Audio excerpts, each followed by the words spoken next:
नवीन एक शहरी पर्यटक होता है जो एक दिन एक बहुत ही प्राचीन और पिछड़े हुए गांव में कुछ दिन रहने जाता है। तभी जब वो रास्ते में एक हाथगाड़ी पर सवार होकर अपने मकान की ओर जा रहा होता है। अरे भाई साहब, नए लग रहे हो गांव में। हाँ काका, मैं एक पर्यटक हूँ और इस गांव में घूमने आया हूँ। काफी सुंदर गांव है ये, पहाड़ों और नदियों से घिरा हुआ।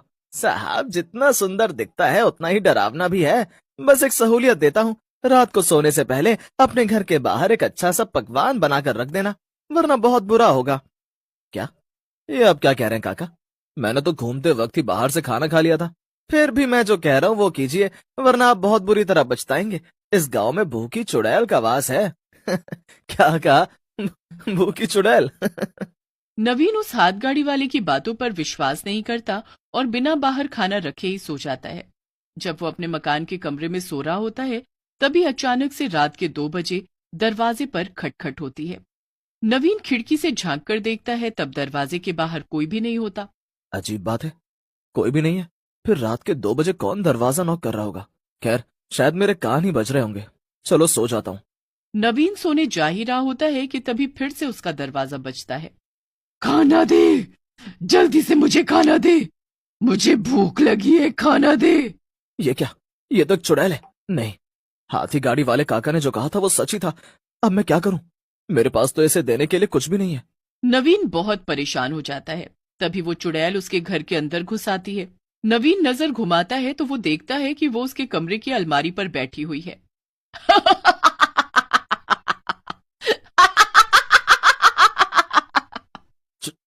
चुड़ैल, तुम अंदर कैसे आ गई?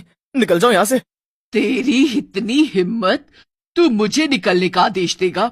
मैं एक सर्वशक्तिशाली चुड़ैल हूँ और आज तूने इस गांव का नियम तोड़ा है। नियम? कैसा नियम? तूने मेरे लिए घर के बाहर खाना न रखकर बहुत बड़ी गलती कर दी है। अब तुझे उस गलती की सजा भुगतनी होगी। आ, मेरी आंखें! नहीं, नहीं। अगले दिन नवीन के मकान में सरपंच समेत बाकी गांव वाले भी इकट्ठा हो जाते हैं और नवीन के बड़े भाई रोहित और भाभी शिखा को गांव में उसकी देखरेख करने के लिए बुलाया जाता है। मैंने उस चुड़ैल को खाना नहीं दिया, इसीलिए उसने मेरी आंखें निकाल ली और अपने साथ ले गई। अब मैं क्या करूं? मैं तो अंधा हो गया भैया भाभी। सरपंच जी, अगर आपके गांव में उस भूखी चुड़ैल का खौफ फैला हुआ है तो आपको हर एक पर्यटक और बाहर से आने वाले व्यक्ति को बताना चाहिए था ना। नहीं रोहित भैया, मुझे पता था। मुझे एक हाथ गाड़ी वाले काका ने बोला था, लेकिन मैंने उनकी बातों पर विश्वास नहीं किया और सो गया बगैर खाना रखे ही। सरपंच जी, उस भूखी चुड़ैल के लिए दरवाजे के बाहर खाना रखना इतना जरूरी क्यों है?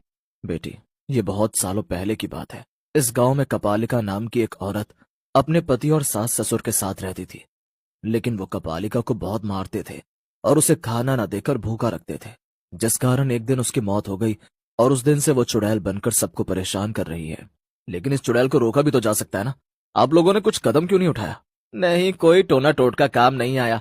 हमने सब कुछ करके देख लिया, लेकिन वो भूखी चुड़ैल बहुत भयानक और शक्तिशाली है। अगर किसी ने उसे खाना नहीं दिया तो वो उस व्यक्ति के साथ बहुत बुरा करती है और उसे किसी न किसी तरह से अपाहिज करके चली जाती है। हे भगवान! रोहित, तुम देवर जी को यहाँ से ले चलो। ये गांव खतरे से खाली नहीं। यहाँ की भूखी चुड़ैल हमारे साथ भी गलत कर सकती है। हाँ शिखा, तुम सही कह रही हो। नहीं नहीं रोहित बेटा, ऐसा मत करो। अगर तुम दोनों चुड़ैल को खाना दिए बगैर ही गांव से चले गए तो वो तुम दोनों को भी नहीं छोड़ेगी। नहीं सरपंच जी, ऐसा कुछ नहीं होगा। हम दिन में ही निकल रहे हैं आज। हम शहर जाकर देवर जी का इलाज करवाएंगे। हाँ सरपंच जी, ऐसा मत कीजिए। आपको उस चुड़ैल को खाना तो खिलाना ही होगा। हाँ, एक बार जब कोई इस गांव में आता है और वो उस भूखी चुड़ैल कपालिका को खाना दिए बिना ही चला जाता है, तब वो उस व्यक्ति के पीछे हाथ धोकर पड़ जाती है। रुक जाइए और उसे खाना देकर ही जाइए। शिखा और रोहित दोनों सरपंच और गांव वालों की बात नहीं सुनते हैं और अपनी मनमानी करते हुए एक बैलगाड़ी पर सवार होकर नवीन को लेकर गांव से बाहर जाने के लिए प्रस्थान करते हैं। बैलगाड़ी चलाने वाली एक औरत होती है। खामखा सभी गांव वाले हमें कुछ भी कह रहे थे। अच्छा हुआ कि हम जल्दी से इस भूतिया गांव से बाहर निकल रहे हैं। हाँ शिखा, धन्यवाद शिखा भाभी। रोहित भैया, तू चिंता मत कर नवीन, मैं हूं ना। तू जल्दी ठीक हो जाएगा मेरे भाई। तभी अचानक से बैलगाड़ी एक खाई पर जाकर रुक जाती है। ये क्या? ओ बैलगाड़ी वाली, तुम्हारा दिमाग खराब हो गया है क्या?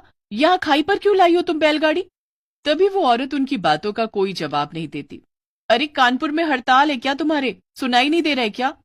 तभी वो औरत पीछे मुड़कर देखती है और उसकी डरावनी शक्ल देखकर रोहित और शिखा के होश उड़ जाते हैं। वो और कोई नहीं बल्कि चुड़ैल तुम दोनों को क्या लगा तुम दोनों मुझे खाना दिए बिना इस गांव से चले जाओगे? तुम्हें इस गांव की परंपरा को निभाना चाहिए था, लेकिन तुम दोनों ने अपनी होशियारी दिखाई। अब उस होशियारी की सजा तो भुगतनी ही होगी। नहीं नहीं, छोड़ दो हमें कपालिका, हमें माफ कर दो। हाँ कपालिका, छोड़ दो हमें, मेरे भैया और भाभी को बख्श दो कपालिका। कपालिका कभी किसी को माफ नहीं करती। गलती की है तो सजा तो भुगतनी ही पड़ेगी। कपालिका उन दोनों का गला पकड़ती है और हवा में उड़ते हुए उन्हें खाई के नीचे फेंकने जा ही रही होती है कि तभी अंधा नवीन बैग में रखे बचे हुए समोसे और कचौरियां जैसे तैसे निकालता है और वो कपालिका को चिल्लाते हुए कहता है, कपालिका कपालिका छोड़ दो उन्हें, ये देखो हम तुम्हें समोसे और कचौरियां देंगे, छोड़ दो उन्हें। नवीन की आवाज सुनकर और समोसों और कचौड़ियों की खुशबू सूंघकर कपालिका की लार टपकने लगती है और वो रोहित और शिखा को जमीन पर फेंककर समोसे और कचौड़ियों की तरफ भागती है और उन्हें पागलों की तरह खाने लगती है। वाह वाह, क्या बात है, वाह वाह वाह वाह वाह। यही सही समय है रोहित, नवीन को अपने कंधे पर उठाओ और भागो यहाँ से। रोहित नवीन को अपने कंधे पर उठाकर शिखा के साथ वहां से भागने लगता है और भागते भागते वो दोनों रास्ता भटक जाते हैं और फिर से गांव में ही पहुंच जाते हैं। ओ नो, अब हे भगवान, अब हम क्या करें? हम तो फिर से गांव में ही लौट आए हैं। अब हमारे पास यहाँ रुकने के अलावा और कोई रास्ता नहीं है। शाम के 6 बज चुके हैं शिखा। शिखा और रोहित अपने साथ घटी हुई घटना के बारे में सरपंच और गांववासियों को बताते हैं। तभी एक गांववासी उन्हें एक थाली भरकर अच्छे अच्छे पकवान बनाकर देता है। ये लीजिए, ये मेरी घरवाली ने खाना बनाया है। ये थाली रात को सोने से पहले दरवाजे के बाहर रख देना, और हाँ, सुबह 6 बजने के बाद ही अपना दरवाजा खोलना। ठीक है, धन्यवाद भाई साहब। मैंने आप दोनों से कहा था कि उस चुड़ैल को खाना देते हुए जाना। माफ कीजिएगा सरपंच जी, हमने आपकी बात नहीं मानी, लेकिन अगर आज देवर जी सही समय पर वो बैग में से बचे हुए समोसे और कचौड़ियां नहीं निकालते तो कपालिका हमें उसी खाई से नीचे ही फेंक देती।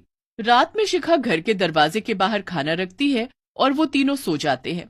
उनके पड़ोस में रहने वाले बिरजू के दरवाजे के बाहर रखा हुआ खाना एक सड़क का कुत्ता खा लेता है और जब कपालिका ये देखती है तो वो गुस्से में आग बबूला हो जाती है। ये क्या, इस बिरजू ने आज मेरे लिए खाना नहीं रखा, अब ये गया। खोल दरवाजा, खोल बिरजू, आज तूने मेरे लिए खाना क्यों नहीं रखा? लेकिन ऐसा कैसे हो सकता है? मैंने तो खाना रखा था, मेरा विश्वास करो कपालिका, मैंने खाना रखा था तुम्हारे लिए। झूठ मत बोल बिरजू के बच्चे, आज तो मैं तुझे नहीं छोड़ूंगी, नहीं छोड़ूंगी। चुड़ैल कपालिका की आवाज सुनकर शिखा और रोहित उठ जाते हैं और वो अपने घर की खिड़की से बिरजू के घर के बाहर हो रहे इस तमाशे को देखते हैं। हे भगवान, लगता है बिरजू भैया की थाली का खाना गली का कुत्ता खा गया। हाँ रोहित, जब मैं अपने दरवाजे के बाहर खाना रख रही थी तभी बिरजू भैया भी रख रहे थे, लेकिन अभी उनकी थाली में से सारा खाना गायब हो चुका है। इसका मतलब कुत्ते या किसी और जानवर ने ये किया होगा। रोहित, हम बिरजू भैया को और इस गांव को इस भूखी चुड़ैल कपालिका से बचा सकते हैं।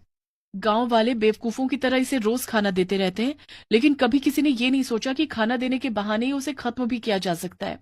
शिखा तुरंत अपने पास बचे हुए खाने को एक थाली में परोसती है और उसमें गांव के भव्य शिव मंदिर से मिली भस्म मिलाती है। अब देखना, इस भस्म से मिले हुए खाने को खाकर कैसे भूखी चुड़ैल कपालिका का अंत होगा। वाह शिखा, इतनी सी बात किसी के ध्यान में नहीं आई कि कपालिका को खाने से मारा जा सकता है। शिखा और रोहित कपालिका के सामने वो खाना ले जाते हैं और उस खाने को देख कपालिका की लार टपकने लगती है। अरे वाह, खाना, बढ़िया बढ़िया खाना। नहीं, ये तुम लोगों ने अच्छा नहीं किया। सभी गांव वाले कपालिका की इतनी तेज आवाज सुनकर जाग जाते हैं और वहां इकट्ठा हो जाते हैं। शिखा बेटी, आज तुमने वो कर दिखाया जो हम अनपढ़ गांव वाले कभी नहीं कर पाए। कभी कभी हम इंसान भी किसी पहेली को सुलझाने के लिए दुनिया भर की तिकड़म लगा लेते हैं, लेकिन असल में उस पहेली का हल तो बहुत आसान ही होता है।